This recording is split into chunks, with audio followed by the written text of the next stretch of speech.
La nuit dernière, la nuit dernière, le Moyen-Orient a basculé dans une zone rouge absolue. On n'était plus dans un simple jeu de démonstration militaire, mais face à quelque chose de bien plus grave. Des drones armés venus d'Iran fonçaient droit sur un porte-avions américain, et des avions de chasse US ont dû intervenir dans l'urgence pour les neutraliser à la toute dernière seconde. Dans le même temps, des unités navales iraniennes auraient essayé de prendre le contrôle d'un navire citerne appartenant aux États-Unis. Là, on dépasse largement le stade de la provocation symbolique.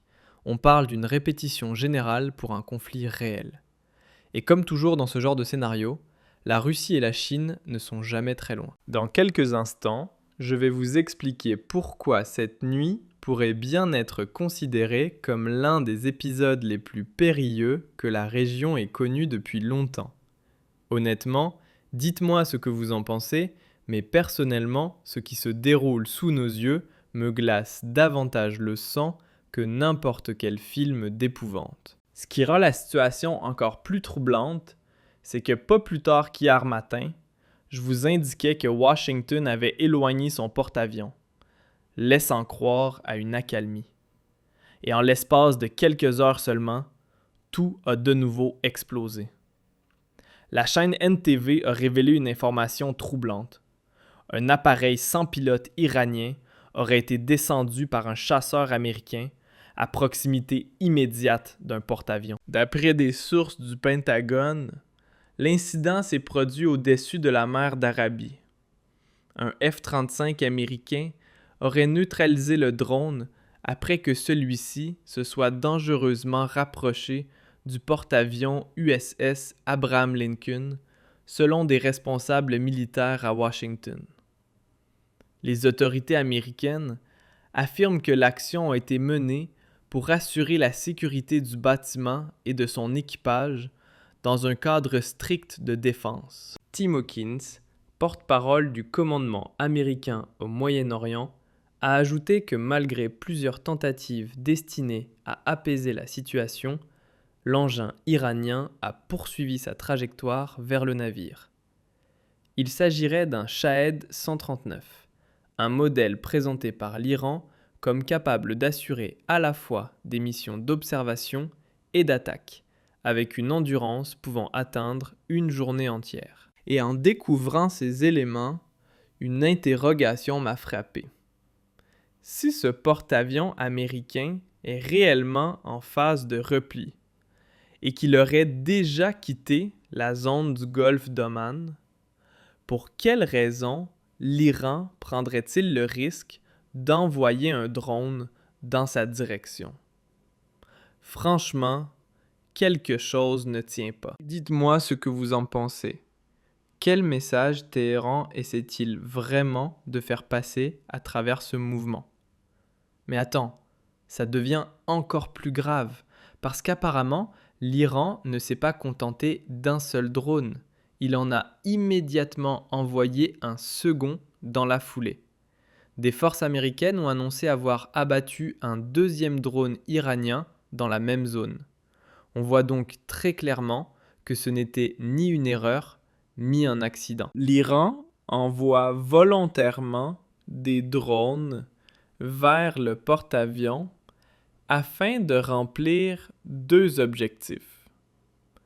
Le premier, évidemment, consiste à tester la réaction des Américains et à en tirer des enseignements pour d'éventuelles frappes futures. Car si l'Iran devait réellement attaquer, ce ne serait certainement pas avec un seul drone, mais avec des centaines. Le deuxième objectif est un vol de reconnaissance destiné à collecter des informations générales sur l'ennemi, d'autant plus que l'Iran s'est lui-même exprimé sur cet incident. Le Times of India a rapporté ceci. Mission accomplie, les gardiens de la révolution revendiquent un succès après la destruction de drones iraniens par les États-Unis. Les tensions s'intensifient après que l'armée américaine a confirmé avoir abattu des drones iraniens qui s'étaient approchés du porte-avions USS Abraham Lincoln dans des eaux proches. Les gardiens de la Révolution affirment que le drone effectuait une mission de reconnaissance légitime et qu'il avait déjà transmis des données de surveillance avant que le contact ne soit perdu. Et savez-vous ce qui est le plus choquant? Peu de temps après cette mission de reconnaissance, une avalanche d'images et de vidéos de ce porte-avions a inondé les réseaux sociaux. Et c'est précisément pour cette raison qu'il devient évident qu'il ne s'agit pas d'un simple incident, mais de quelque chose de bien plus grave. Regardez ça. Nous vous voyons. L'Iran publie des images de drones prises à très courte distance du porte-avions américain. La première partie de la vidéo, mise en ligne par les gardiens de la Révolution, montre un gros plan de ce qui semble être le pont d'envol de l'USS Abraham Lincoln. La seconde partie présente des drones kamikazes iraniens frappant leur cible. Le message adressé aux États-Unis est clair. Nous surveillons vos mouvements de troupes et nous sommes prêts à frapper si vous nous menacez. Et même si ces vidéos n'ont pas encore été officiellement confirmées, une chose est certaine. Si l'Iran envoie des drones de reconnaissance vers un porte-avions américain, ce n'est certainement pas quelque chose que les États-Unis accepteront sans réagir. Donald Trump a déjà annoncé une déclaration importante pour ce soir à 19h, et je suis très curieux de voir s'il va aussi évoquer les drones abattus. Et attendez, parce que je vais également vous montrer quel rôle jouent la Russie et la Chine dans tout cela. Car si vous pensez que c'est déjà grave, accrochez-vous, car ça devient maintenant vraiment explosif. Apparemment, l'Iran ne s'est pas contenté d'envoyer des drones. Une tentative de détournement d'un pétrolier américain aurait aussi eu lieu.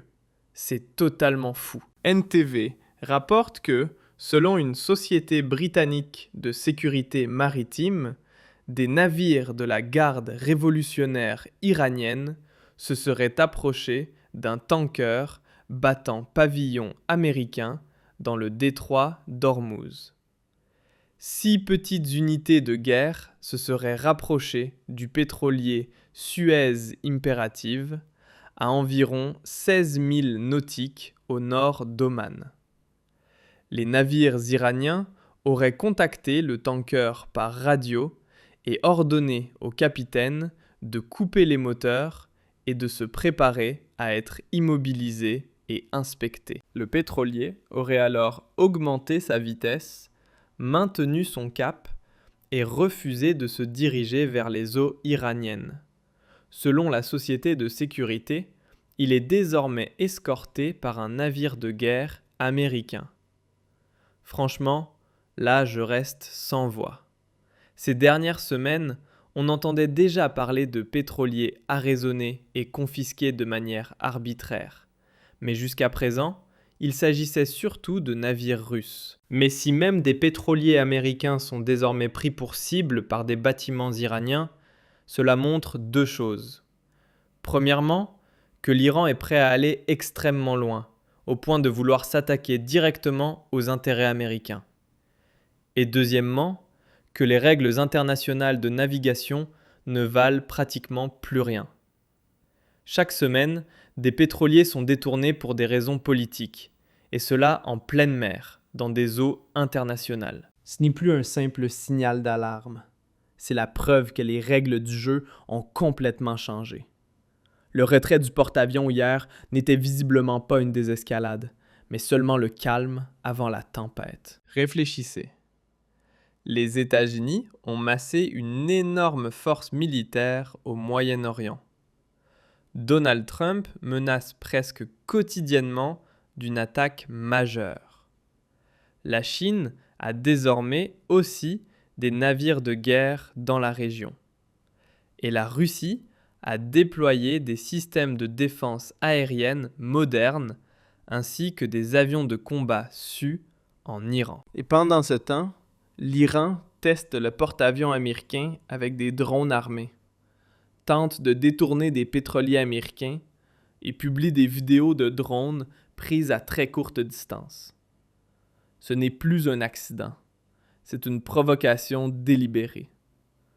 La vraie question n'est pas de savoir si ça va exploser, mais qui perdra le contrôle en premier. Alors dites-moi, qui frappera en premier? L'Iran ou les États-Unis? Écrivez-le dans les commentaires et laissez un like si vous voulez que je continue à vous tenir informé. Car n'oubliez pas, ce n'est plus un conflit régional, cela nous concerne aussi en Europe. Et si ça explose là-bas, ce sera une onde de choc